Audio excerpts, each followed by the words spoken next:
ಶೆಟ್ರೆ ನಮಸ್ಕಾರ. ನಮಸ್ಕಾರ. ಚೆನ್ನಾಗಿದ್ದೀರಿ? ಚೆನ್ನಾಗಿದ್ದೇನೆ ರೀ. ಆಯ್ತು. ತಮ್ಮ ಹೆಸರು? ಸುರೇಶ್ ಬಾಬು. ಸುರೇಶ್ ಬಾಬು. ನಿಮ್ಮೂರು? ನಮ್ಮದು ತೊಗರ್ಸಿ. ನಮ್ಮದು ತೊಗರ್ಸಿ. ಇಲ್ಲಿ ಜಮೀನು ಮಾಡಿ 18 ವರ್ಷ ಆಯ್ತು ಈಗ. ಎಷ್ಟು ಎಕರೆ ನಿಮ್ಮದು ಅಡಿಕೆ ತೋಟ ಇದೆ? 3 ಎಕರೆ 14 ಗುಂಟೆ. 3 ಎಕರೆ 14 ಗುಂಟೆ. ನಮಸ್ಕಾರ ಶೆಟ್ರೆ. ನಮಸ್ಕಾರ. ನಿಮಗೆ ಬಸವಂತಪ್ಪರ ಮಾರ್ಗದರ್ಶನ ಏನು ಅನಿಸ್ತು? ಭಾಳ ಉತ್ತಮ ಆಗೈತೆ, ಭಾಳ ಚೆನ್ನಾಗಿದೆ ಸರ್. ಭಾಳ ಒಳ್ಳೆ ಮಾರ್ಗದರ್ಶನ ಕೊಟ್ಟಿದ್ದಾರೆ ಸರ್. ಅದರಿಂದ ನಾನು ಇಂಪ್ರೂವ್ಮೆಂಟ್ ಆಗಿದ್ದೇನೆ ರೀ. ಅವ್ರು ಹೇಳಿದ್ದು ನನಗೆ ಈ ವರ್ಷ ನೀವು 1.5 ಲಕ್ಷ ರೂಪಾಯಿ ಖರ್ಚು ಮಾಡಿರಿ, ಅದು ಇಂಪ್ರೂವ್ಮೆಂಟ್ ಆಗಲಿಲ್ಲ ನಿಮ್ಮ ಹಣ ವಾಪಸ್ ಕೊಡ್ತೀನಿ ಅಂತ ಹೇಳಿದ್ರು. ನೀವು ಶೆಟ್ರೆ ಇನ್ನೊಂದ್ಸಲ ಹೆಂಗೂ ಶೆಟ್ರೆ ನೀವು ನಾನೇನಂತೀನಿ, ಈ ಖರ್ಚು ಅನ್ನೋ ಶಬ್ದಗಳನ್ನು ನಾವು ಬದಲಾವಣೆ ಮಾಡಿ ತೋಟದಲ್ಲಿ ಏನನ್ನ ಬಂಡವಾಳ ಇನ್ವೆಸ್ಟ್ಮೆಂಟ್ ಅನ್ನ ನನ್ನ ಸಮಾಧಾನಕ್ಕೆ ಅವ್ರು ಹೇಳಿದ್ರು. ನಿಮ್ಮ ಸಮಾಧಾನ ಕೇಳಿದ್ರು. ಶೆಟ್ರೆ 365 ದಿವಸ 1 ವರ್ಷದಲ್ಲಿ ಎಷ್ಟು ಸರಿ ಜೀವಾಮೃತ ಮಾಡಿದ್ರಿ? ಒಂದ್ಸಲ ಮಾಡಿದೇನೆ ರೀ. ಒಂದ್ಸರಿ ಮಾಡಿದ್ರಿ. ಜೀವಾಮೃತ ಒಂದ್ಸಲ ಮಾಡಿದ್ರಿ. ಕೆರಾನ್ ಲಿಕ್ವಿಡ್ ಅನ್ನ ಎಷ್ಟು ಸರಿ ಸಿಂಪರಣೆ ಮಾಡಿದ್ರಿ? 2 ಸಲ ಮಾಡಿದ್ರಿ. 2 ಸರಿ ಮಾಡಿದ್ರಿ. ರಸಗೊಬ್ಬರವನ್ನ ಎಷ್ಟು ಸಾರಿ ಹಾಕಿದ್ರಿ? 2 ಸಲ ಹಾಕಿದ್ದೇನೆ ಸರ್. 2 ಸರಿ ಹಾಕಿದ್ರಿ. ನೀವು ಮಣ್ಣು ಪರೀಕ್ಷೆ ಮಾಡಿಸಿದ್ರಲ್ವಾ? ಹೌದೌದು, ಆಗಿದೆ ರೀ. ನೀವು ಮಾಡಿಸಿದ್ರೆ ಮಣ್ಣು ಪರೀಕ್ಷೆ ಮಾಡಿಸಿದ್ರಿ. ನಮಸ್ಕಾರ ಬಸವಂತಪ್ಪರೇ. ನಮಸ್ಕಾರ ಸರ್. ಈ ನಮ್ಮ ಶೆಟ್ರ ತೋಟಕ್ಕೆ ನೀವೇನೇನು ಪ್ರಾಕ್ಟೀಸನ್ನು ಮಾಡಿಸಿದ್ರಿ? ಸರ್, ನಮ್ಮ ಶೆಟ್ರ್ ತೋಟ ಪ್ರಾಕ್ಟೀಸಿಗೆ ಬಂದು 1 ವರ್ಷ ಆಯಿತು.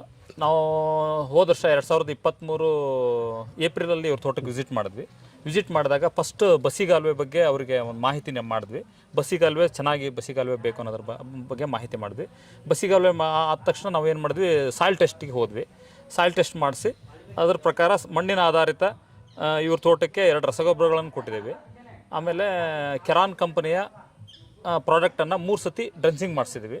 ಬೇಸಿಗೆಯಲ್ಲಿ ಡಿಸೆಂಬರ್ ಟು ಮೇವರೆಗೂ ಅಂದರೆ 3 ಸ್ಪ್ರೇಗಳನ್ನು, ಕೆರಾನ್ ಆರ್ಗ್ಯಾನಿಕ್ ಸ್ಪ್ರೇಗಳನ್ನು 3 ಸತಿ ಮಾಡಿಸಿದ್ದೀವಿ. ಅದರ್ವೈಸ್ ಹೋಸರಿಕ್ಕಿಂತ ಈ ವರ್ಷ ಗಿಡದ ಹೆಲ್ತು ಮತ್ತೊಂದು ಚೆನ್ನಾಗಿದೆ ಅಂತ ಈಗ ಅವ್ರ ಬಾಯಿಂದ ನಾವು ಕೇಳೋಣ ಸರ್. ಹೆಂಗೆ ಅಡಿಕೆ ತೋಟ? ಚೆನ್ನಾಗಿದೆ ಸರ್. ಚೆನ್ನಾಗಿದೆ. ಒಂದು 30 to 40% ಜಾಸ್ತಿ ಐತ್ರಿ. 30 to 40% ರೈಸ್ ಆಗೈತಿ. ಇದು ಭಾಳ ಇಂಪಾರ್ಟೆಂಟ್ ಐತಲ್ಲ, ಯಾಕಂದ್ರೆ 30 ರಿಂದ 40% ಇಳುವರಿ ಹೆಚ್ಚಿಗೆ ಆಗುತ್ತೆ ಅನ್ನೋದು. ಅಂದ್ರೆ ನಿಮಗೆ ಈ ಕೆಲಸ ತೃಪ್ತಿ ಕೊಟ್ಟೈತಿ ಅಂದ? ಮನಸ್ಸಿಗೆ ತೃಪ್ತಿ ಕೊಟ್ಟೈತಿ. ತೃಪ್ತಿ ಕೊಟ್ಟೈತಿ. ಈ ಕೆಲಸ ಮುಂದುವರಿಸ್ತಿರಲ್ಲ ಶೆಟ್ರ? ಹೌದೌದು ರೀ. ಯಾವತ್ತು ಹೊಸದೊಳನ್ ಬಿಡಂಗಿಲ್ಲ ರೀ. ಯಾವತ್ತು ಬಿಡಂಗಿಲ್ಲ. ಇವರು ಬೆಳೆಸಕ್ಕೆ ಅವ್ರು ಅಡಿಕೆ ಒಯ್ಯಕ್ಕೆ ಒಬ್ರು ಮತ್ತೆ ಬೇಕಲ್ಲ ಸಜೆಷನ್ ಕೊಡಕ್ಕೆ. ನಾವು ಸಜೆಷನ್ ಕೊಡಕ್ಕೆ 3 ಸರಿಯಾಗೈತಿ ಅಂತ ಆಯ್ತು. ಹಂಗಾರೆ ಧನ್ಯವಾದ.